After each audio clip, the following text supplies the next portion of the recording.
Haiwezekani serikali tunatoa mabilioni kwa ajili ya kujenga madarasa na shule, halafu mtoto anaenda kujichoma.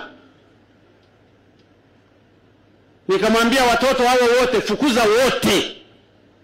Kwa hiyo form 5 na form 6 wa shule hiyo wote wamefukuzwa. Ati haki za binadamu. Haki za binadamu watoto wawe na vivuli vya kipumbavu hivi. Brigadier General, fika mahali tandika viboko. Ni lazima tufike mahali tuache mambo ya mchezo katika maendeleo. Hizi fedha zimechangiwa na watoto na wazazi maskini, kwamba watoto wetu wakasome. Unaenda pale na simu, ukinyang'anywa na simu unachoma jengo. Nidhamu ya namna gani? Hao wa haki za binadamu wakayajenge basi hayo mabweni. Nimesema kurudi hao watoto lazima baba zao walipe ili mabweni yale yajengwe, na wale wengine ambao walihusika kabisa peleka lock up jela.